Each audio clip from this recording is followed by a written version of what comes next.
This week's channel message from Ayla, the mother of creation, is for all of us, regardless of where we are on our spiritual journey. It is a beautiful explanation of how to start to embody and embrace new earth right now, of how we can start to stretch our consciousness. She says it's available to us, that we can start doing this now.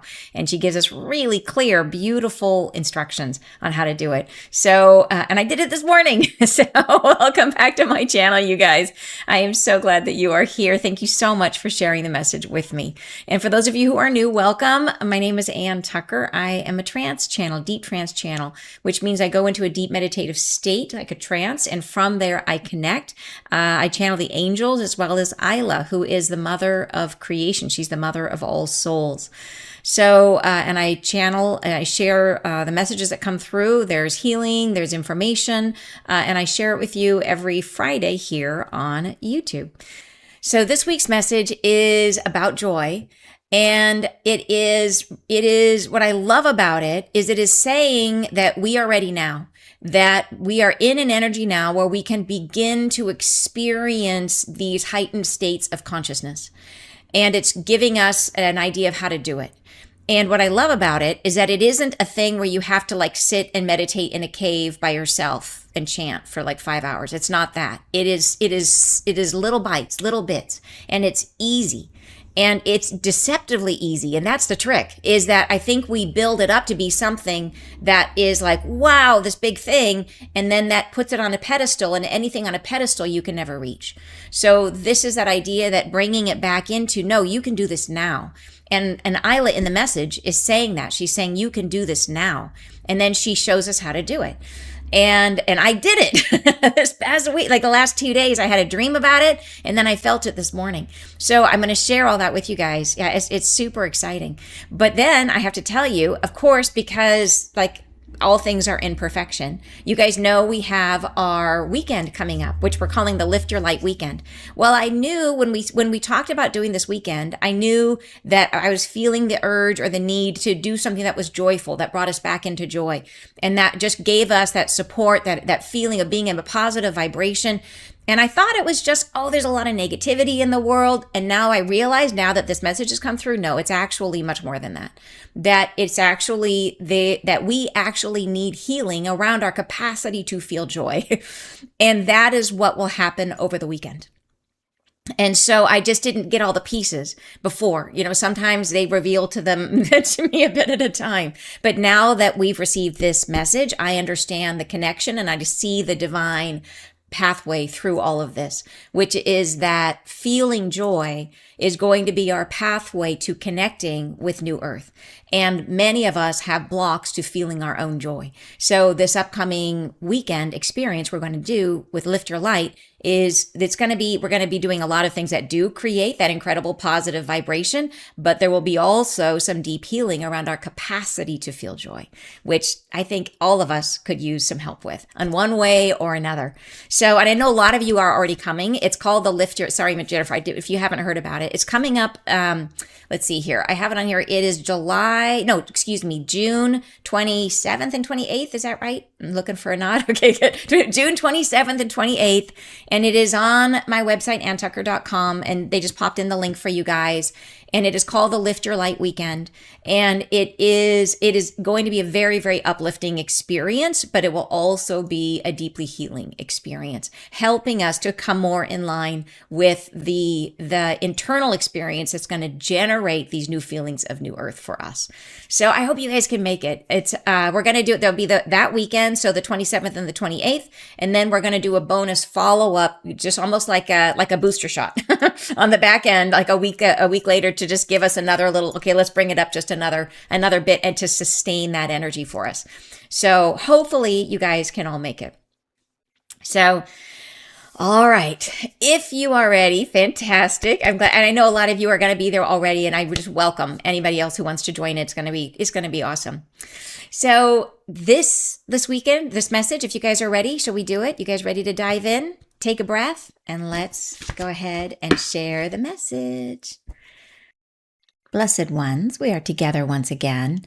I bring to you good tidings, good news, good things to share. Rest yourselves, be tranquil, and I will share what I have come to share. There are new knowings that are coming for you, new awarenesses of where to begin, how to start new beginnings, as if the page has turned and you read the next sentence and you start a new start. There's something afoot for everyone, not just one, not just someone, for you, for you. A new start is coming. The horizon that you share, that you have all heard told of, can be described in a few words. It can be made something simple, something understandable to everyone. And what is coming for you next on the horizon is a new perspective through which you shall all share a belongingness to entertain how the new beginning is begun, where you shall all come together into the hearing, into the knowing, into the understanding of things differently. It shall be as if the horizon point has finally settled itself, and now your understanding can catch up, and you can begin to map out where you are going. There is a freshness to the atmosphere now that is welcoming, that is enchanting, that draws you forward.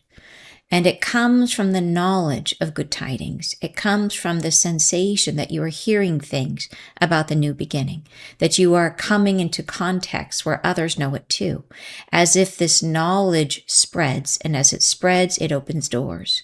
And as doors open, the wind passes through.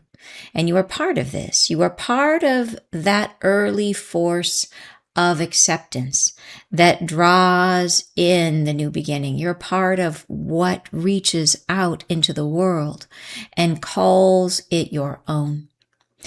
As part of this new gesture, as part of this broadening of your own understanding of possibilities, I wish to extend to you now an option for yourselves, to stretch your own mind and your own compass about which way you might find to go forward, about what is calling for you.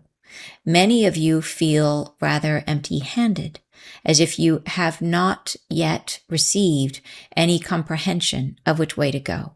And you may even feel left out at times and wonder, is there change for you too?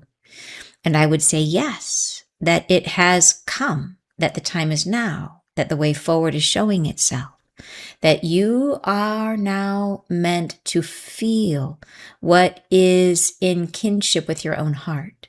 You are meant to drive a new direction and steer yourself according to the whim and the fancy of your own liking, in accordance with what speaks to you. There is a need for comprehension, yes, and this is coming, and it is, as I said, as if a page has turned and revealed the next set of data, the new things that you will come into relationship with. But the navigational point must always remain within the heart space. The space from within which you shall create tomorrow does not exist in the mind. It comes from the heart, from the wellspring of your own belongingness to each other. Thus, I would ask for you to begin to question the reality as you've created it, and to begin to understand yourselves as the center point for what is coming and what is next, to allow yourself to breathe more freely, to gift yourself a reprieve from what has been your hardship simply by remembering this truce, that you shall come into peace with what is and shall generate more peace for you. You shall come into friendship with your experiences and therefore generate a more friendly reality. Take stock of what you have accomplished, of what you have done, of where you are, and of your own energy field, of where your resources have been gathered, and how you might now drop yourself down into the sublime acceptance that you are enough, that you have enough already, whatever enough may be. And to start from there, from a statement of peace. I surrender. I surrender to what is, to what I am, to what I've created. I surrender to it. And from in this space, I shall find my joy. And there is your road. There is your pathway.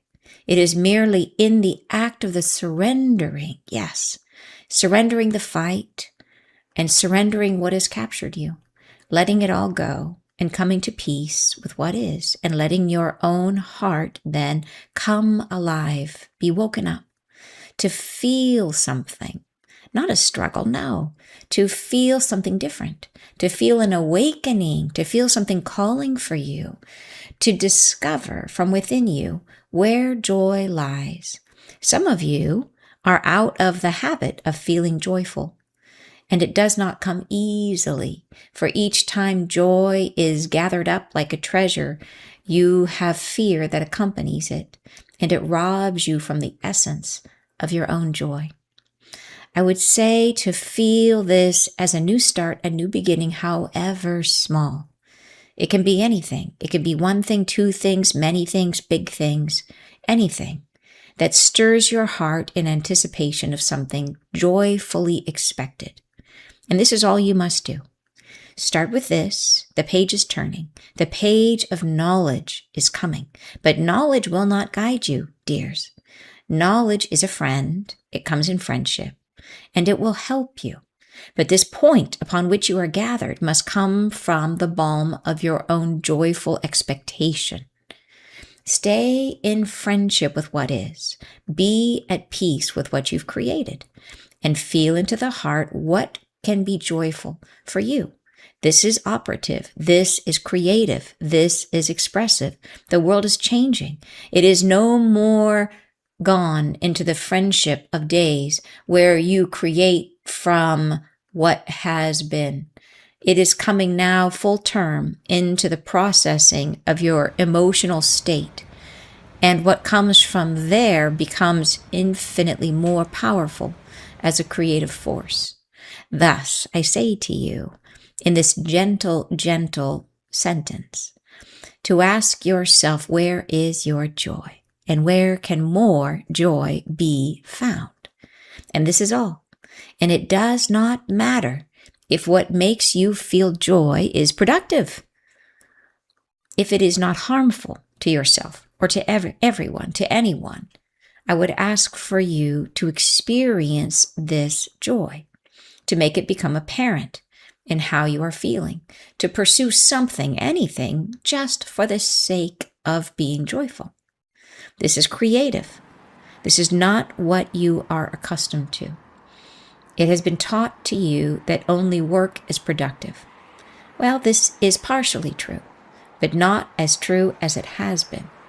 And what is more important, as these times grow longer and become more concrete in your reality, is the feeling state within which you are operating.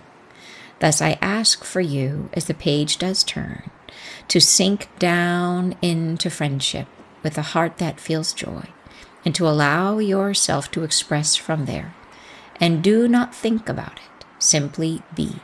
Be that joyful state and let it expand from within you. This is creative.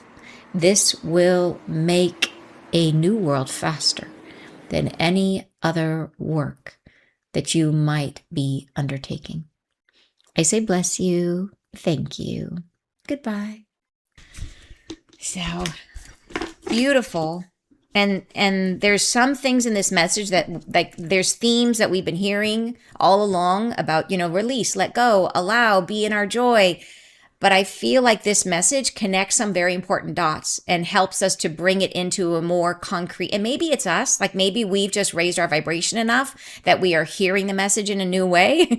But I feel like this message brings a level of clarity, and it's like the time is now. Like we can start doing this right now, which is super exciting. Like that there is, and like, what is this? And I want to talk about that in depth as we break down the message. Like, what are we meant to be doing and how do we do it?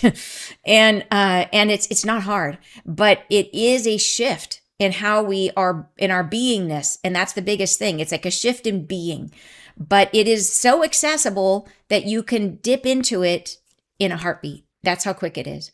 And it's so cool. And I'll tell you my two experiences that I had that were in alignment with this message, which was so cool.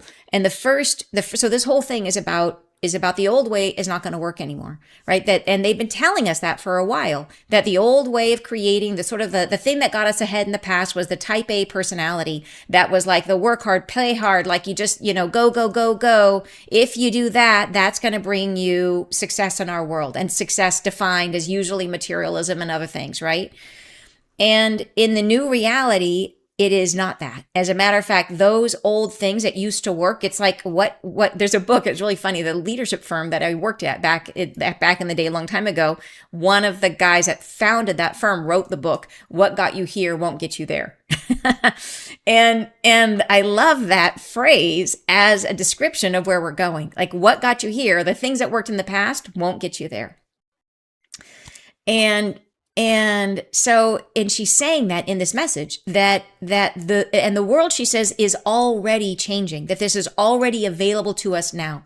And our message from last week said that the two worlds will coexist for a while. So those of us who are accustomed to doing things the old way, the type A way, whatever it is, that we can still survive a little way for, we can keep going for a while longer, but why not get ahead of the curve and shift into the new way of being now? Because it is so much more fun. It is so much easier, and it is so much more powerful. So, and I had a dream about this. It was 2 nights ago, right before receiving this message. So the day before I received the message, I dreamt that I was sleeping. I was outdoors and I was working with a group of people, and the group of people were sort of, and it was a very like hilly, interesting terrain, almost like sand dunes. And the group of people that I was working with was sort of on the other side of this dune. And I had a pathway to get there. And then over here was where I slept, which was like in this little gully in the sand, which is like, ooh, cushy, 4 seasons. I slept in this little divot in the sand, but that was my space. And then when I would wake up in the morning, I would cross the bridge and I would go around this one sand dune, and that's where all the people were, and I would connect with everyone. And then in my dream, I wake up. So waking up in a dream, great, because it's like waking up and seeing what's new, what's changed, seeing the new reality. So I wake up, but my bridge is now, something happened overnight and it's not there anymore. The bridge is gone. And instead, I see that the whole landscape has changed. And I am now sort of midpoint, almost like standing on the side of a cliff. And I'm realizing there's no way that I can get across safely. I can't take the old bridge. The only way to move forward is to slide down the cliff. So in the dream, that's what I do, is I slide down the cliff. So this is a metaphor. Sliding down a cliff is about being in your head. And it's telling me my old way of connecting with others, of connecting with our community, of doing my work in the world, that my head has been driving, right? Has been telling me, I've been thinking my way there. And that bridge is gone, right? And it's not even saying like you can still scuffle by if you want. Nope, the bridge was gone. Saying it's not going to work. You got to stop doing that. The only way to do it is to slide down the cliff from the head into my heart. Even though it feels counterintuitive, because it feels like I'm going down, it feels like I'm going further away from my goal, but the dream is saying, this is your way forward. Go down the cliff from the head to the heart, and that is your path. That is how you will continue in the world. So super clear dream for me, and I absolutely sat with that and thought about that and thought about what are the ways I am being head-based and what are the ways I can start to embrace this more heart-based way of existing for myself. So then, and in this message, Ayla talks about, and I'll talk about, let's start breaking it down, because I can talk about my experience this morning as we get to that part. All right, so let's talk it through. So she starts out, she says, blessed ones, we are to, and I love how informal, and I feel like this message is very, very loving and very, very gentle through the whole thing, which I'm really appreciating. I feel like it helps to say that this experience is one of softness, that this is not an experience of where they have to jangle a drum over our head. This experience we're having, all of it is an experience of softness. Blessed ones, we are together once again. I bring to you good tidings, good news, good things to share. Rest yourselves, be tranquil, and I will share what I have come to share. There are new knowings that are coming for you, a new awarenesses of where to begin, how to start new beginnings, as if the page has turned and you read the next sentence and you start a new start. There is something afoot for everyone, not just one, not just someone, for you, for you. A new start is coming. So what a great way to begin. So first of all, there is that sense of like, what if someone is new on their path and they're just coming to this and they're saying, well, do I have to go climb the Himalaya mountains before I can be part of this shift? And she says, no, that this shift of energy is available to all of us right now. And the pathway to get there is not complicated, that it is super accessible, and that and that's one of our challenges, is thinking it's going to be harder than it is.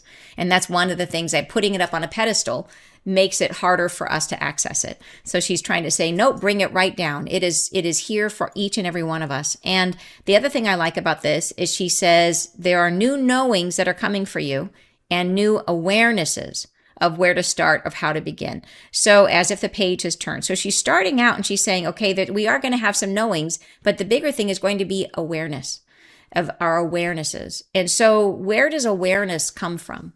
Like if you just kind of boil it down, awareness isn't taught in a book, right? Awareness, you don't find awareness in a Google search.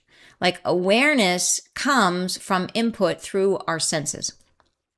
We become aware of something because we hear, feel, see, touch, sense. So it is knowledge is coming, but there's new awarenesses are going to show us how to start, right? She says it in the very beginning here. So it is going to be this participatory experiencing of the new reality is what's going to get us there.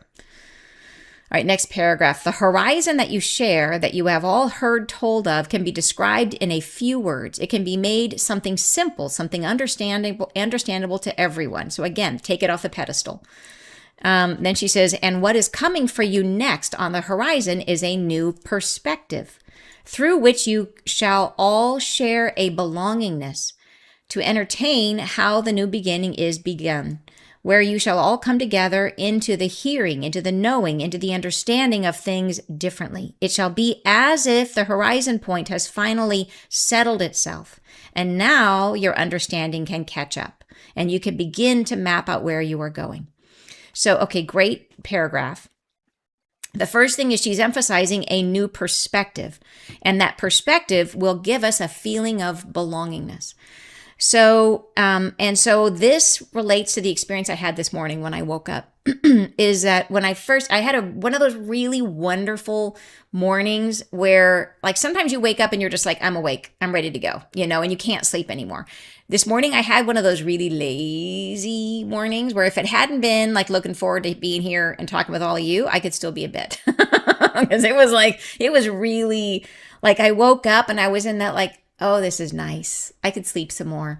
And I was in that state as I'm laying there and I was awake. I was not dreaming.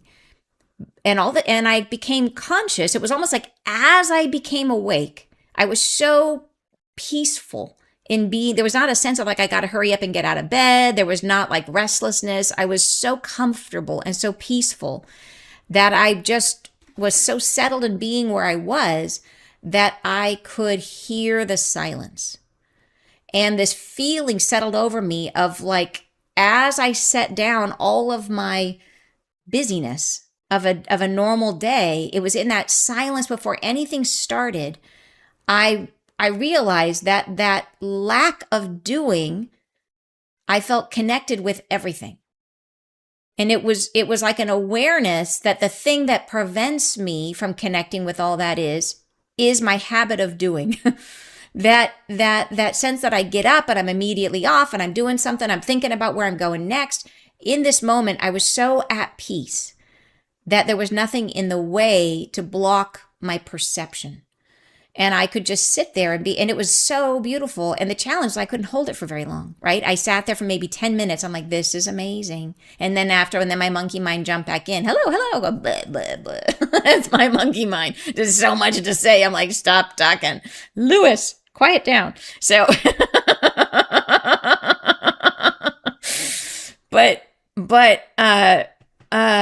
yeah, so it was this amazing sense. And there was so how do I even describe it? It was a feeling of connection with everything, but it wasn't like, I think this is where we put it on a pedestal. It wasn't this sense of like angels with whoa. It wasn't that. It wasn't like trumpets blaring and you've made it and you're in the oneness. It wasn't that.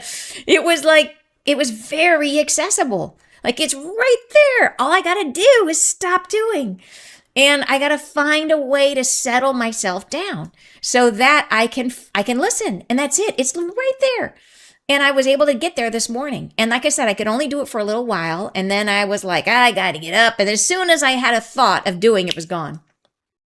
And so, but it was amazing. It was a real experience, and it was real, and I felt it, and it was beautiful. And I thought, wow, if I could live in that state of being, that, and the fact that I achieved it once, I can do it. I can do it again, right? But if I could live in that state of being, I'd be floating on air all the time, because I have a sense that if I wasn't trying. I think that's the other thing, is a lot of time when I'm in meditation, I'm talking. I'm talking to my guides, I'm listening, I'm connecting. I'm not just being, usually. I'll do healing on myself and I'm kind of being, but even then I'm still in there. It's rare that I just sit and do nothing. And so, yeah, and sit in the stillness and just put down all of my everythingness. Yeah. So this was pretty amazing for me. And here's the thing. So she says in here, so it's a new perspective through which you shall all share a belongingness. And that's how I would describe it. That it felt like there was nothing between me and everything, and it wasn't like I lost the sense of my body. It wasn't like I forgot that I'm in a body. It was that there was no friction between my body and reality. Nothing was uncomfortable. Nothing was bothering me. There was zero friction points. So that's sort of the belongingness, right? Is that friction or is resistance, which makes us feel non-belonging. And it can show up as physical pain. It can show up as emotional wounds. It can show up as thinking about the random thing you did back in your 20s that, whatever. It can show up as weird thoughts, a pop in, like, why am I thinking about that right now? So, it could be any of those things. But it is when we are able to achieve this peace, then it opens up a feeling of belongingness. And that belongingness I would describe as friction-free. And that's all it is. It is not like off the pedestal. Let's take it off the pedestal and say, no, we can all do this right now. All of us can. And then she says, to entertain how in the new beginning is begun. So, right, this is the idea is we can have these glimmers, these experiences like I had this morning to show us this is how we get there. This is the beginning. This is the first step we take into this new way of being. And it's available to us right now. And then she says, where you shall all come together into the hearing, into the knowing, into the understanding of things differently. So hearing, knowing, understanding, there's a sequence, right? That the hearing, it's like our perception is where we start. And that will bring in and understand the understanding. And then that will activate the knowing, right? Mind comes last. As she's showing us the order here is that first our perception, right? And we integrate that perception and that will lead us to the knowledge. But the knowledge will not get us there. So she says this here in order. We shall all come together into the hearing, into the knowing, into the understanding of things differently. It shall be as if the horizon point has finally settled itself. And now your understanding can catch up. And you can begin to map out where you are going. So the settled. So I love that word because that is what it felt like. It felt like everything in me settled. It's almost like all of our doing just creates a dust storm and it prevents us from hearing and seeing and feeling accurately. And in this moment, I was so comfortable and at ease that all the dust settled. And this awareness, it just settled over me. I didn't have to stretch for it or reach for it. It just came. It settled. And and then she says, after that, your understanding can catch up. So again, perception first, understanding or knowledge comes second. So, okay, next paragraph. There is a freshness to the atmosphere now that is welcoming, that is enchanting, that draws you forward. And I would describe it like that. That is what it felt like, a freshness to the atmosphere. It felt like waking up on a perfect day with no friction of any kind, like a freshness to the atmosphere. It felt like, yeah, totally friction free. And she said, and it was enchanting, but it was not trumpeting angels, right? It was gentle. It was soft. So it's like, I think we're just reaching for too much. We're expecting it to be bigger. It's like, no, this is within us. Like, we can do this now. And it is as wonderful as we want it to be. It's just not as hard as we expect it to be. So we soften all of our expectations, soften what we're reaching for. Stop reaching, right? That's the point. We stop reaching. So there's a freshness, right? And it's enchanting, and that draws you forward. So it's very, very gentle. And it comes from the knowledge of good tidings. It comes from the sensation that you are hearing things about the new beginning. So your perception, you're perceiving it in some way. Hearing is like, it could be hearing, feeling, touching, all the senses, that you are beginning to sense it in this way, where you're softening all your, relaxing, and you're softening. So this is an interesting paragraph, because she says a lot here. So first we have this experience where we get softened and we let things settle, we let the dust settle, and we open up our perception to this feeling of connection with everything. And then she says that you are coming into context where others know it too, as if this knowledge spreads. And as it spreads, it opens doors. And as doors open, the wind passes through. So this is very poetic. But what she's saying here is that as we are able to experience this new state of being, this new way of just relaxing and letting go of everything and letting this settle so that we can connect with everything, that we will connect with others naturally who are doing the same thing, that are also maintaining, even for a minute, maintaining that beautiful, relaxed state of consciousness. So we are coming into contexts where others know it too, right? And then she says, as if this knowledge spreads, and as it spreads, it opens doors. And as doors opened, the wind passes through.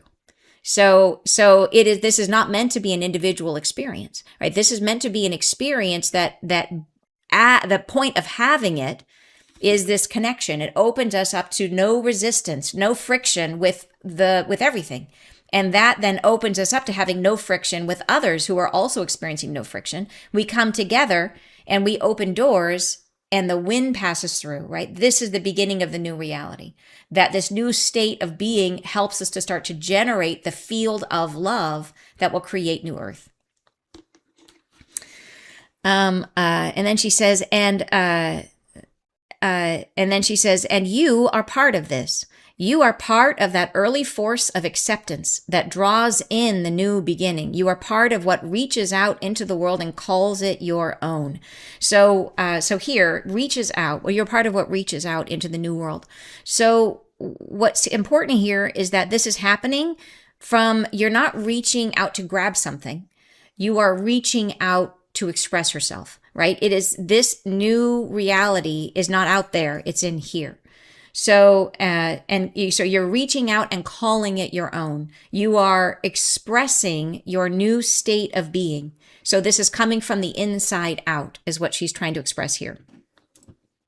And that's how we do it, is all we have to do is hold this new state ourselves, even if it's just for 10 minutes, that's amazing. And we are expressing that out into the world, and that is helping to generate the new field of reality. Then she says, as part of this new gesture, as part of this broadening of your own understanding of possibilities, I wish to extend to you now an option for yourselves to stretch your own mind and your own compass about which way you might find to go forward. So this is where she's answering our question, how do we do it, right? We want to know, how do we do it? So here she's going to tell us, this is how you do it. This is how we be it. Right? She says, stretch your mind and your compass about which way you might find to go forward, and about what is calling for you. And then she says, many of you feel rather empty-handed, as if you have not yet received any comprehension of which way to go. And you may even feel left out at times and wonder, is there change for you too? And so she's bringing this up several times in this passage about this idea. This is for you. This is for you. This idea that we have made it too hard, right? And that what that leads for us to feel is this sense that we're not good enough, that we're not ready, that everybody else is going to get there and we're going to be left behind. This is a fear, and fear is friction. Fear gets in the way. So we have to address it. We have to address the feeling that it's like, well, I don't know how to do it. And she's saying it's like, we're just making it way too hard. We've built it up in our minds to such a degree that we are discounting the progress that we've already made. We don't even realize that we're right here, ready to do it. And then she says, and I would say, yes, that it has come, that the time is now, that the way forward is showing itself, that you are now meant to feel what is in kinship with your own heart. You are meant to drive in a new direction and steer yourself according to the whim and the fancy of your own liking, in accordance with what speaks to you. So this is, she's really trying to say, as we're now starting to talk about how to do this. And she's saying a key thing we have to think about is that everything needs to come from the heart going forward. And that she's saying the way forward is is showing itself. And you are now meant to feel what is in kinship with your own heart. So it's subtle. This experience in the beginning is not going to be trumpeting angels. It is subtle. And it is literally the sense of just setting everything down and letting the dust settle around you, and opening up to this idea that to pursue what our heart calls us to pursue. So she says there is a next paragraph. She says there is a need for comprehension. Yes, and this is coming. So we want to address it. We want the how-to for our mind. Our mind wants to solve this for us. And she says, yeah, there is a need for comprehension, and this is coming. It is, as I said, as if a page has turned and revealed the next set of data. So we will get information, but where's that data coming from, right? It's coming from the senses. She says the new things that you will come into relationship with, the next set of data is the new things you will come into relationship with. And then she says, but the navigational point must always remain within the heart space. The space from within which you shall create tomorrow does not exist in the mind. It comes from the heart, from the wellspring of your own belongingness to each other. So we have to figure this out. And even now, the words we use are mind words. We have to feel this out. That we want to solve this problem. We're like, great, this sounds great. How do I do it? It's even asking the wrong question. So she's trying to say, okay, how do I feel it? It is. We have to try to solve this without trying to solve it, which is the challenge for us. How do we do this without doing? But she's saying the key is to just try to come at it from a totally new perspective, from the idea that we are navigating from the heart. And then she gets more specific here, so don't worry. And she goes on to say, and she says, don't worry, it's not that the mind is bad. She said, comprehension will come. It just comes later. It comes after the feeling state. And then she says, thus, I would ask for you to begin to question. So this is the how-to begin to question the reality as you've created it, and to begin to understand yourselves as the center point for what is coming and what is next. So, and she's going to continue on here, but the key to this paragraph is this idea that we are so engaged in our fight with reality that we think that in order to move forward, let's say that we are fighting reality on 5 specific points of disagreement, where we think reality stinks because of these 5 things, right? I don't like this about my life, or that about my life, or this about myself. There's these 5 things that I feel like I have to resolve before my energy is pure and clean and shiny. And we're fighting these 5 things, and we're doing it in every different way we can. And she says, okay, that's actually not the way we're going to get there. She says the idea is to stop fighting, is that it's not to fix all the 5 things. It is to let go of fighting the 5 things and come to peace with them. And so what she says, and I just use 5 as a random number. It's not because everybody has 5. I just picked a number out of a hat. So she says, and to begin to understand yourselves as a center point for what is coming next. So in other words, if we let go of everything that we're fighting, we can shift our awareness to the reality that we can just change the game. Like if we don't like this game, let's say that we're playing the game of like Monopoly, and we got the bad properties, and we know it's another 2 hours of like a slow, painful death. You can just fold up the game and be like, I'm playing a new game. I want to play Battleship now. Like I'm playing something new. This game stinks. And that's what we can do. So we are now in that place where we can say, done with this game. I don't want to play it anymore. And she says that because we have the power we are the ones that are creating the reality. So she says to allow yourself to breathe more freely, to gift yourself a reprieve from what has been your hardship simply by remembering this truce. And here she says it, that you shall come into peace with what is and generate more peace for you, that you shall come into friendship with your experiences and therefore generate a more friendly reality. So she's really saying that our internal state, our relationship to our reality, how we are feeling about our reality is what is key. Are we fighting our reality or are we at peace with it? Can we come into acceptance of where we are and what's happening around us and what we're living right now? Or are we still engaged in the fight in some way? And that fight can be within, where we're fighting ourselves, where we're criticizing ourselves, where we have negative self-talk, or it can be fighting with what's outside of us, being frustrated with what's outside of us. Either one. But the truce has to be, we're trying to come to a truce with all of it. This is how we do it. This is for our brains. The how part is to come to a truce. And then she says, next paragraph, she says, take stock of what you have accomplished, of what you have done, of where you are, and of your own energy field, of where your resources have been gathered, and how you might now drop yourself down into the sublime acceptance that you are enough. So I love this. I love that she's saying, okay, yeah, take a minute and look at your life and give yourself credit for all the things that, give yourself the pat on the back for picking all those weeds, whatever it is you need to do. And look at yourself and say, yep, okay, here's my shortcomings, here's my strengths, whatever. And then just stop doing it. She says, drop yourself down. Like take your assessment, do your evaluation if you want to. Look at what you've gathered. If you were talking about people measuring themselves based on money, count your money, fine. And then stop, stop doing it and drop yourself down into the sublime acceptance that you are enough. And I love that sublime, like there is a relief to this, to letting it all go, an enormous relief, right? And then she says that you have enough already, whatever enough may be. So, and that enough is defined differently by each and every one of us, right? What is it? For some people, it will be the attention of their parents. For another person, it's going to be what they earn. For another person, it's going to be friends. For another person, it's going to be clothes. For my daughter, it is Gunny Sacks dresses. So, like it's different for each person. So actually, she's moved on. It's Laura Ashley now. I correct myself. She now wants Laura Ashley dresses. If you have a whole old vintage Laura Ashley dress in your closet, let me know because my daughter wants it very, very badly. Like from the early years, she wants old Laura. I'm putting this out, a bulletin special announcement. If you have one, she has a birthday not that far away. I would be grateful.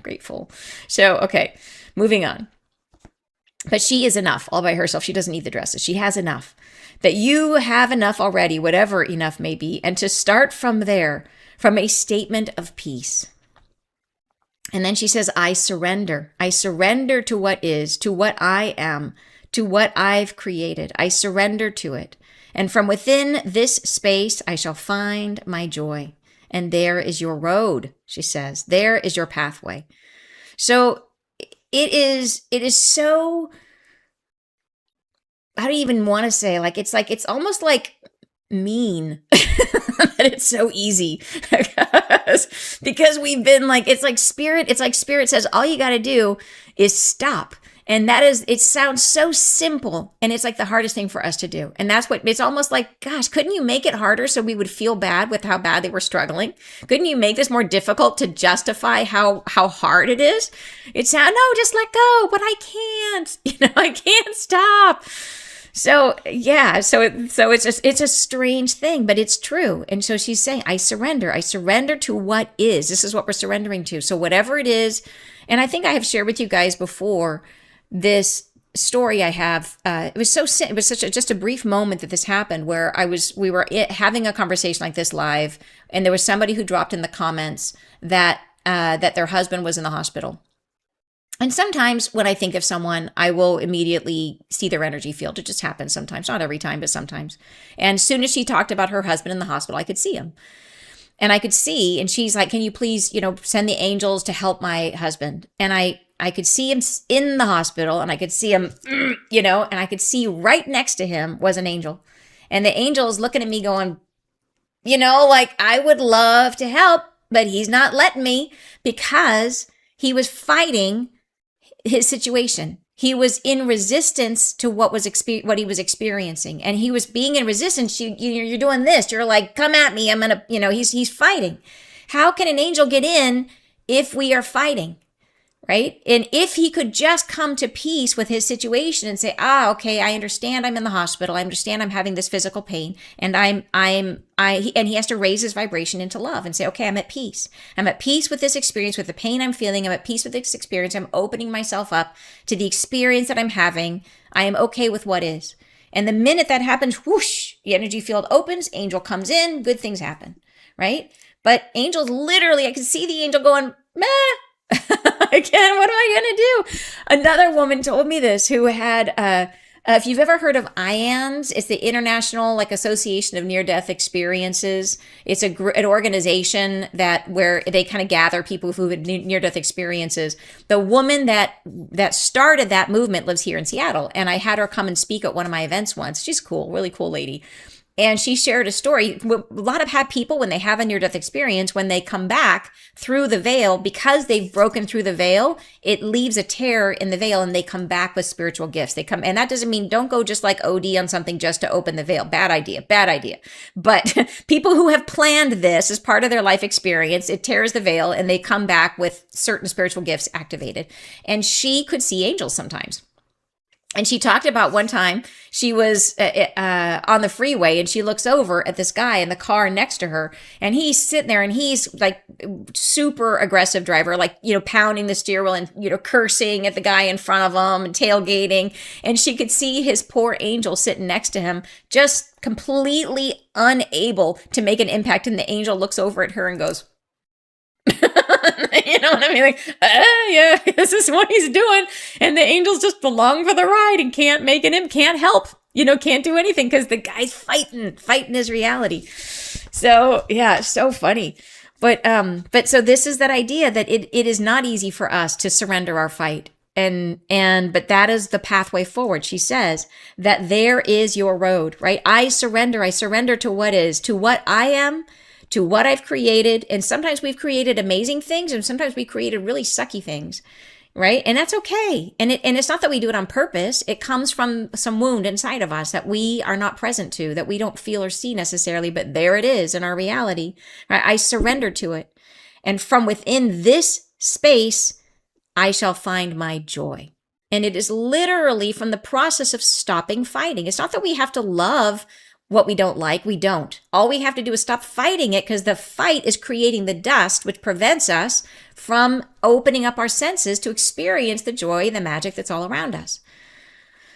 So, and that's the challenge. We keep thinking we have to win the fight or solve the fight or fix the fight. No, we don't. We just have to set it down. There is your pathway. It is merely in the act of surrendering. Yes, surrendering the fight and surrendering what has captured you. Right? Letting it all go and coming to peace with what is. And then she says, and letting your own heart then come alive, be woken up to feel something, not a struggle, no, to feel something different. So this is really important, because in this process, healing is one thing, and healing is a very important process, and it is for other reasons that we want to heal. Healing teaches our soul. Healing gives our soul, it expands our soul, and we want to expand our soul as much as we can. That is why we came to earth, is to expand our soul, and we expand our soul through healing. But you can access this higher state of being even if you have not fully healed yet. So, and I'm not saying give up on your healing, because the healing is the brass ring. You heal, your soul grows, you hold more love, and you carry that with you forever. As in the infinite forever, as in your soul's eternal self.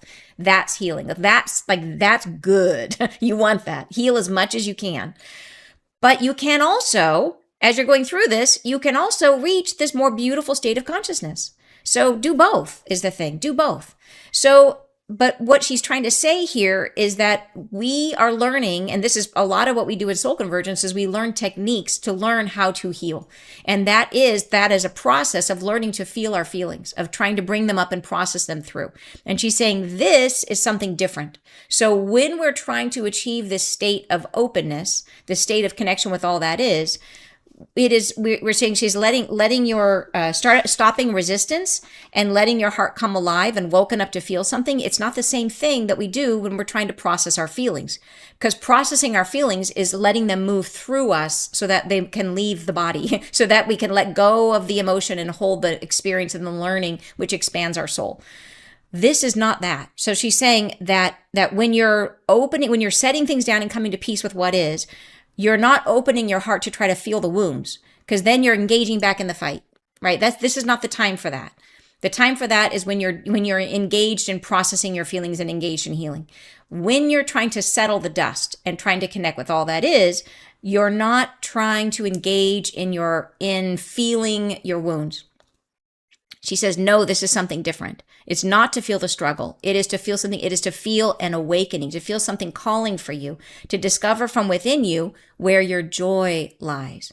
So it makes sense that, especially as our state of consciousness grows, that we will be able to direct our awareness in different ways. And we will be able to say, in this moment, I'm having feelings occur, I'm having feelings come up, or I'm experiencing struggle in my life. I'm going to engage in healing now, and I'm going to feel those feelings so that I can process and expand my soul. And after I have felt those feelings and I've come to peace with that experience, now I'm going to connect with all that is. And how do I connect with all that is? I let go of everything, and I open my field, and I let the dust settle, and I let my heart open to this feeling of awakening. 2 different states, 2 different ways to navigate in your own heart space. And I think it's important to kind of point that out, because they're both super important skills of navigating from the heart. To feel something different, to feel an awakening, to feel something calling for you, to discover from within you where your joy lies. So, and I like that she's saying that we have to discover where our joy lies, because we don't always know, like I think one of the most common questions I hear from people, what they want to know is like, what is my life purpose? Why am I here? What am I meant to do? And I think it is that sense that we have a very difficult time with connecting to our heart, and the heart is what's meant to tell us what we're meant to do. But we are hoping for some external direction because we cannot find the pathway to our own heart. And so finding that joy is not easy. And she says, some of you are out of the habit of feeling joyful, and it does not come easily. For each time joy is gathered up like a treasure, you have fear that accompanies it, and it robs you from the essence of your own joy. I would say to feel this is a new start and new beginning, however small. So, and we talked about this before, but this is, I think, such an important point about this idea that we have a really hard time of feeling our own joy. And I don't know, some of you will resonate with this. There are some people that feel like whenever things are going too good, that idea that it's too good and the other shoe is going to drop, right? Like, oh, wow, it's like, okay, all these good stuff is happening. Now I'm going to get hit by a car, watch out, like something's because it's too good. It can't last, and that is such a common feeling. And I see you wincing. Yes. Like, yes, it is so common. So it brings in, we feel the joy and immediately we feel fear. And it's a little bit like, my story of like me being in college and feeling joy, and then having someone make me feel ashamed for feeling joy. And then or me being a little girl in the back of the car and my sister saying, nobody likes a bragger, because I was bragging about, oh, I went to Disneyland. It was fun. I was all joyful. I was too happy. And they couldn't match that vibration. And so they had to take me down a peg.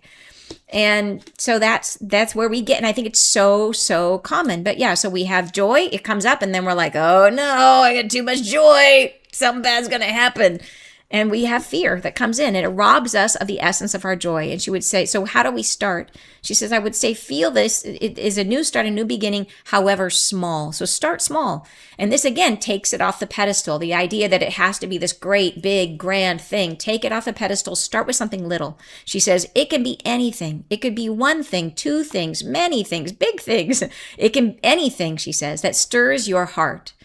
It sounds like Dr. Seuss, doesn't it? Red fish, blue fish. It totally sounds like Dr. Seuss. But anything that stirs your heart in anticipation of something joyfully expected.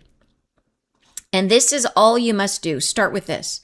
So it is literally anything that you can look forward to, that when you think about it, it makes you happy. So like this morning, it got me out of bed. I'm like, oh, it's going to be fun, super fun to share this message today. And boom, or maybe it will be like, today I'm going to wear that new shirt that I bought that I'm excited to wear because it's super cool.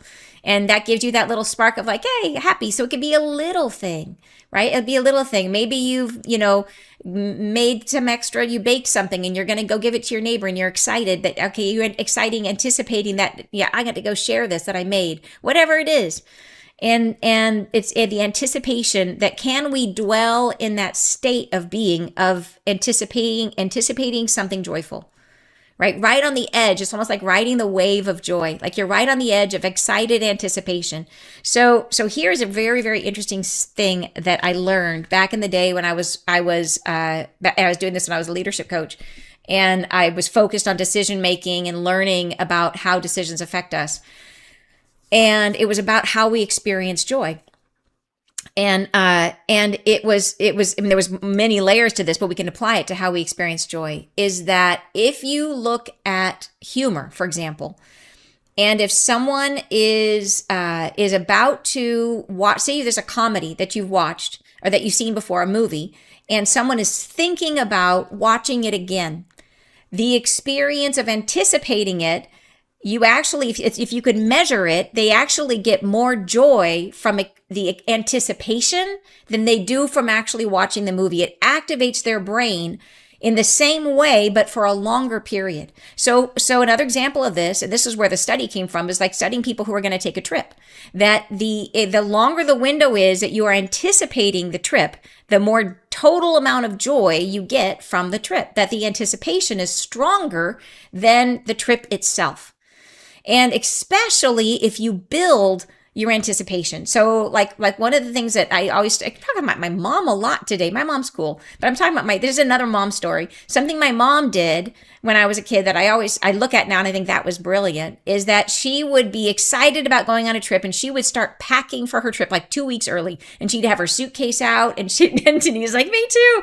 She'd have her suitcase out and she would be, pulling out her favorite things, and she would shop for something new to put in the suitcase, and she'd have her guidebook and she'd be doing all the things, and she'd be living that trip for weeks before she went. Right. And think about all that joyful expectation that she milked out of that trip.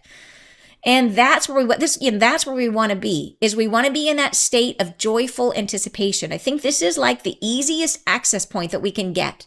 Like this is a lovely, accessible key that we can take advantage of to help us to reach this more pleasant state of consciousness where we drop our resistance to our world.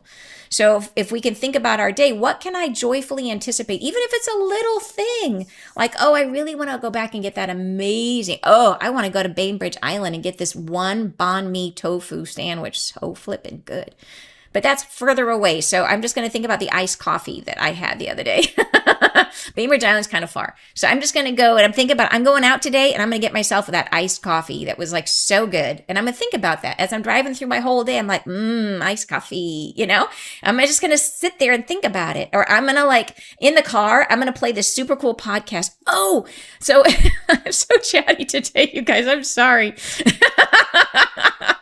But I get excited. I'm starting to think about all the things I'm excited about. So you guys know I'm an insane Jane Austen fan. Like, I love Jane Austen. There's a brand new series that just came out on BritBox, which is called The Other Bennet Sister. And it's all about Mary and her experience. If you watch Pride and Prejudice, he was like the only sister that didn't have, she was the brainy sister with wore the spectacles. And so she was anyways, the whole series is based around her. I've been waiting to watch this series for like months, and it finally came out, and I've been binging it. I confess, it's been phenomenal. But the anticipation, and I probably could have milked that anticipation a lot more, right? I could have done more things in that window where I was waiting for it to come to the U.S. because they played it in over there first, in England first. But I had to I should have done more in that time period to think about it. I should have ways I could have really built that for myself. I could have made a watch party with friends who were also into it. I could have been, let's all do it together. I could have had someone over to watch it with me. There's so many things I could have done that would have built the expectation and the anticipation and the enjoyment of it. And it's not a thing that we want to build up our expectations to a height where we get disappointed, right? Like that happens like when you go to see a movie and you have really high expectations and then it's like, wah, wah, and then you don't enjoy it. It's like we want to place our joy in our state of being, like in like the idea that we're going to be with others and enjoy the anticipation for itself, for the idea that the anticipation, even if the end result isn't as good as you hoped, you still got a whole lot of joy out of anticipating it. That is absolutely still valid. Even if I was so excited to watch this show and I built it up and then I got there and I'm like, it was just okay. That does not take away from the 6 weeks of anticipation that I got to enjoy. So the point is, what can we use in our life to build this state of lovely anticipating our life to be joyful? Of lovely, and it's not like so excited that we can't breathe. It's like this very gentle, like, oh, I'm looking forward to this today. Right? This is going to be fun in my day today. A little thing. Today I'm excited to go out and see if my peonies have opened. That's a fun thing. And I think I'm going to sit there and I'm thinking about it. I'm going to let myself wait an hour and just be like, oh, I can't wait. I wonder. And then I'm going to go out and see, and see if they opened, And yeah, so that's the idea. This is a pathway for us, is what she's trying to describe. So, and I've totally lost my place now because I went on a tangent in a big way. So, the world is changing. Let's see, this is opera. Where was I, you guys? Holy moly. And I think I did this. Thus I say to you with this gentle, gentle sentence. Did I read that already? Give me a nod if I read that already. Anybody? Did I already read that? I don't know. See, where is I? Give me a minute. I'll see if I can find it. No, it wasn't there. I was up here. It could be anything, right? Anticipation of something joyfully expected. And this is all you must do. Start with this. That's where I was. And then she says, the page is turning. The page of knowledge is coming, but knowledge will not guide you, dears. Knowledge is a friend. It comes in friendship and it will help you. But this point upon which you are gathered must come from the balm of your own joyful expectation. So this is that idea that we were just talking about. And so that the idea that joy comes first, opening up to our joy, and we open up our senses, experiencing things at a sensory level, and then we will make sense of it down the road. We will understand how this works after we've done it. And then she says, stay in friendship with what is. Be at peace with what you've created, and feel into the heart what can be joyful for you. So there's two pieces to this, right? We have this whole conversation we've had about joyful expectations, but there's also the idea of being at peace with what is. So a joyful expectation that would not work would be the expectation that your friend is going to bring you a killer birthday gift, right? Because that is setting up that's not being at peace with what is. Because we want to be at peace with however our friend behaves. Or what if your friend shows up and they forgot your birthday? We want to be at peace with that. So it is this idea of how do you balance these two things? How can you be at peace with what is, and then also have joyful expectations in your day, right? It is to feel joy for the sake of feeling joy, that your joy is not hinging upon what happens, that you are feeling joy because you're in a state of expecting your life to be joyful. And if the joy doesn't show up in one particular thing, it'll show up somewhere else. But we can think through the day and think, I bet you that's going to be joyful. But if it turns out not to be joyful, something else will. And then you move on, you let go, you're at peace with whatever shows up. And so it's these two sort of one step, two step, right? Exist in a state of joyful anticipation while also being at peace with what is. Expecting more joy all the time. So, and she said, this point upon which you have gathered, it must come from the balm of your own joyful expectation. Stay in friendship with what is. Be at peace with what you've created and feel into the heart what can be joyful for you. And then she says, this is operative. This is creative. This is expressive.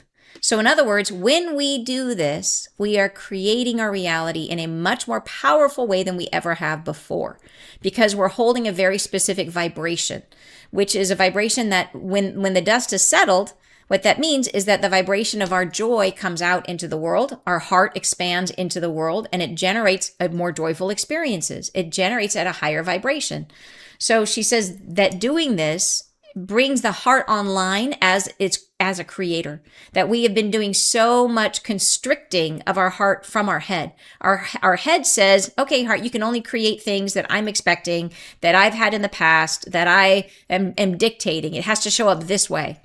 When we set all that down and we just say, no, I'm just going to try to ride this crest of this wave that is joy, moving through my day, being at peace with whatever is and expecting joy. If we can manage that, we are creating from a much more powerful state of presence. She says, this is operative, this is creative, this is expressive. And then she says, the world is changing. It is no more gone into the friendship of days where you create from what has been. In other words, creating from our karma. She says, letting go of that. We're letting go of creating from our karma. It is now coming full term into the processing of your emotional state, and what comes from there becomes infinitely more powerful as a creative force. So the felt expression, when we allow our heart to express fully, it is 10 times more powerful as a creator. Which is why, if you've ever experienced instant manifestation, like that's where it's coming from. She says, thus, I say to you in this gentle, gentle sentence to ask yourself, where is your joy? And where can more joy be found? And this is all. And it does not matter if what makes you feel joy is productive. Yep, that one's for me. If it is not harmful to yourself or to everyone or to anyone, she says, I would ask for you to experience this joy. So she just put the caveat, like if your joy comes at someone else's expense, it's not good. So, but it needs to be like, as long as your joy is not harmful to anybody or to yourself, then I would ask for you, she says, I would ask for you to experience this joy, to make it become apparent in how you are feeling, to pursue something, anything, just for the sake of being joyful. So doing the dumb thing, doing the wasteful thing, doing the thing that you're just doing it because it sounds fun, and going for it because the joy, what we think of like it's wasteful, right, is actually much more creative than the productive thing, right? So spending the day having fun, and it's not to say that we never have to do work again. Of course, there has to be a balance in our process of creation, but ideally we can do that work from a place of joy. She says, this is creative. This is not what you are accustomed to. It has been taught to you that only work is productive. Well, this is partially true, but not as true as it has been. And what is more important as these times grow longer and become more concrete in your reality is the feeling state within which you are operating. And I would say that that is a reflection of a concept of work, that work is not in and of itself difficult at all. Like anything that you have to do, whatever you have to do is not hard. The only thing that makes it hard is our resistance to doing it. Like the only reason taxes are hard is because we hate to do it. And so we resist it, and our resistance is painful. And so there are things that you have procrastinated about for the longest time, and because it was like, and then it just feels so hard to get yourself to do it, right? And then you finally sit down and do it, and it takes you 10 minutes. And you know this, right? And you're like, I just spent a month like just sweating over having to do this. And then you finally sit down and do it. So the work itself was never hard. The only thing that was hard, the work, right, was your resistance. That was it. That was the only thing that made it work. So when we talk about how do we create in the future, like it is work as we've defined it is resistance. We define work as things we don't want to do.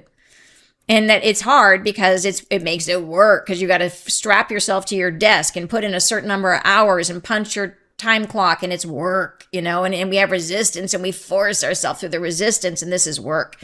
In the new reality, we will do work, but we will do it from a place of joyful expectation that the work is going to be fun. So I will tell you, I love my work. And there are times that I have to do things that are hard, right? I still have to do my taxes. I still have to, like writing the book was not always easy, but I would come into it with a sense of joyful expectation because I knew I would be in connection with Ayla, and that would be amazing. And I would listen to myself when I needed to get up and take a break because that felt joyful. And and so it's this idea of, can we engage in everything, including work, in a new way? Can we see work as a process of expressing and experiencing joy? Yes, if we are not in resistance to the work, we can. So, but we've been taught that it only works, it only counts if it's painful, right? The harder it is, the more credit we get. Oh, I walked up, to school uphill both ways in the snow, and that makes me better. Like that's us. That's what we think. And that's not how it's meant to be. Well, this is partially true, but is not as true as it has been. And what is more important as these times grow longer and become more concrete in your reality is the feeling state from which you are operating. Thus, she says, I ask for you, as the page does turn, to sink down into friendship with a heart that feels joy, and to allow yourself to express from there. And do not think about it. Simply be. Be that joyful state and let it expand from within you. This is creative. This will make a new world faster than any other work that you might be undertaking. I say bless you, thank you, and goodbye. Yeah, very cool message. Very cool message. And it was really, really fun to read it this morning and to understand. Of course, I channeled it yesterday and had no idea what it was about. And but reading it this morning, and it was so cool that I read it, or that I understood it after I had my morning experience, because now I feel like I have an embodied experience of what she's trying to show me and to show all of us. And then to have had the dream the night before showing me, like here she says at the end, that where she says it is, where's the last line? How did I get that mixed up? Last line, she says that she would to sink down into friendship with the heart that feels joy. So that's like my dream, sliding down the side of the cliff right into the heart and showing me this is the way to navigate. This is the way to move forward in all ways going forward, that it will be faster, easier, more fun. It makes sense when we can take resistance out of the picture. It's like anything, like work. If you feel no resistance to work, like watch children when they work, like they are, if like a child gets the opportunity to help you do what we consider to be a mundane task, the child is excited to do it. They're unloading the dishwasher and it's like, I'm unloading the dishwasher. They're happy. They're excited to be doing it. And it is, to them, it's not work. Right? They don't see it as work, and that, they feel validated and included and important, and they feel happy and they're joyful about doing it. But we think of it like, so it's not the work. The work is never hard. It is us. It is our resistance. So all we got to do, right? I love that. I feel like she broke it down in a really beautiful way, which is this idea of how do we achieve it? Again, like I said, different from the healing state, also critical in terms of, not critical, like you can go through a whole life and not heal anything. And a lot of people do, but why would you miss that opportunity? Why would you miss the opportunity to expand your soul in the most expanding place in the universe, which is Earth? So healing, important, but different. This is about how do we navigate daily, trying to stay in this new frequency of being. And we do it through this concept of trying to embrace our expectation, our joyful expectation, while also being at peace with what is, with ourselves and all things, and dropping anywhere we're in a fight, to drop the fight, to just let it go, to say it doesn't matter if anybody. I just had this conversation. Was it the last 2 days? Whatever. There's an app or like a mailing list or an app called Nextdoor. And I've gotten on it because I think, well, down the road, community is going to be important, and I would like to get to know my neighbors. So I joined this Nextdoor app, and I think it's actually the one I'm on is much larger than my immediate neighborhood. I wish it was more specific. I think it's a very large area. And someone put a post on there that I would normally not comment on. It was it was a local initiative. And I had a perspective on it because I grew up in a place where they passed an initiative like it, and I saw some negative effects. So I left a comment and said, yeah, I can. And this person was like giant red exclamation points, like, here comes this thing. We all have to vote for it. And I just said, hey, here's another perspective. I was living in a place that had this similar initiative, and it passed, and it didn't turn out so great. So just something to consider. And this person, comes back and like says, well, I was there, I lived there, and it wasn't good, and it was great. And so she's ready to fight it out. And I was like, okay, I just shared a perspective, and I said, it's probably a good idea to see all sides, and you could look at other states and see other long-term, implications of this. But I'm willing to just let that go and let her Let her have a fight if she wants to, but she's not going to be fighting me because I'm not there. She can fight someone else if she wants to. But I have said what I felt like I needed to say, and I feel clear and clean about that. And I can just now let go, and I don't even need to open it again to see if anybody else commented. I don't care. I just wanted to say what I wanted to say, and there it is. And so it's this idea of just letting go of the rope, letting it go. Doesn't matter. We don't have to fight. Yeah. So, you guys, thank you so, so much for sharing the message with me today. I'm so grateful. And I feel like I had new awarenesses come in as we were talking. It definitely landed more deeply for me. So I hope it did for you too. Sending you tons of love. And I'll see you guys next Friday live. Bye, you guys.